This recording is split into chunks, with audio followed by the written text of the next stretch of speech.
40 दिनों तक Israel, America और ईरान के दरमियान जंग चली, लेकिन इन 40 दिनों के बाद जंगबंदी हो गई। और जंगबंदी के बीच जो सबसे बड़ी खबर अब आ रही है वो ये है कि सऊदी अरब और ईरान के दरमियान 40 दिनों की जंग के बाद अब बातचीत दरअसल पटरी पर लौट रही है। जी हां, और अब यह कहा जा रहा है कि ईरान के साथ इस पूरी लड़ाई में सऊदी अरब खड़ा होगा। दरअसल मशरिक़ वुस्ता में जंग शुरू होने के बाद सऊदी अरब और ईरान के माबैन पहला राब्ता हुआ है। जी हां, सऊदी अरब की सरकार और ईरान के दरमियान जब से 28 फरवरी से जंग शुरू हुई थी उसके बाद से अब जाकर पहली बार बातचीत हुई है।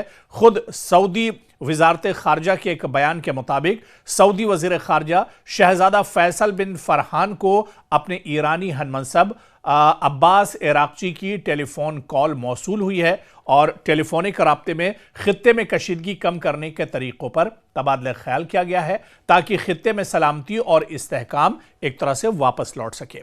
जिस तरह से आपको तमाम चीजें मालूम है कि 40 दिन की जो जंग इजराइल, अमेरिका और ईरान के दरमियान बड़े पैमाने पर चली, इनमें जहां पर इजराइल के अंदर बड़े पैमाने पर नुकसान हुआ, ईरान के अंदर बड़े पैमाने पर जानी और माली नुकसान हुआ, तो वहीं पर जो मिडिल ईस्ट के मशरिक़ वुस्ता के जो ममालिक हैं उसमें सऊदी अरब भी आता है। यहां पर बड़े पैमाने पर नुकसान का सामना दरअसल करना पड़ा। ईरान लगातार Saudi Arabia, Bahrain, Qatar, Oman, Dubai, Kuwait, इन सभी इलाकों के जो मिडिल ईस्ट के दरअसल ये छोटे छोटे ममालिक हैं, अरब ममालिक हैं, गल्फ का हिस्सा है, यहां पर लगातार ईरान हमले करता रहा।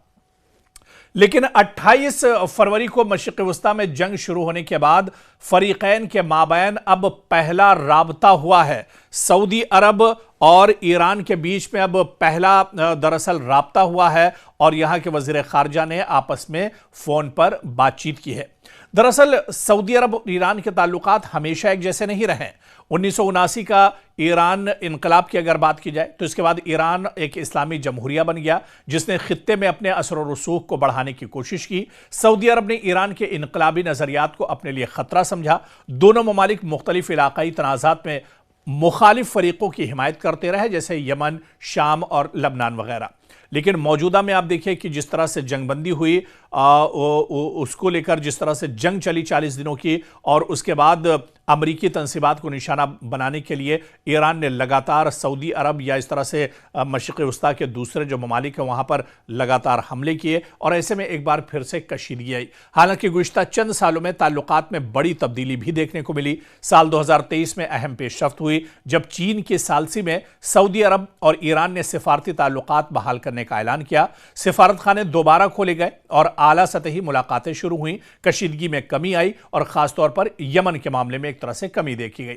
और इसके अलावा आप देखिए कि इस जंग के बाद जो जंग फिलहाल जिसकी जंगबंदी हुई है, इन 40 दिनों की जंग के दौरान जिस तरह से हालात बने, ये लग रहा था कि सऊदी अरब और ईरान के माबैन एक बार जो रिश्ते हैं वो फिर से एक तरह से बिगड़ गए हैं।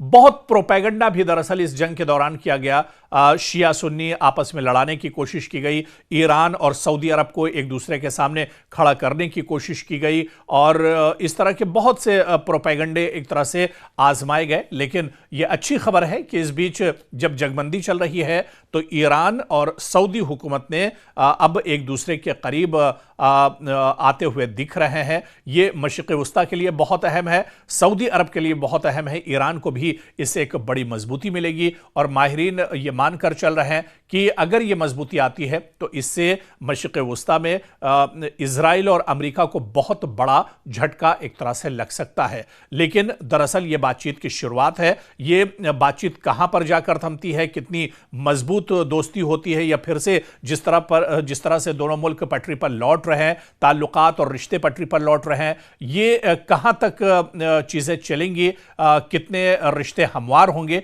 ये देखना भी आने वाले दिनों में अहम होगा।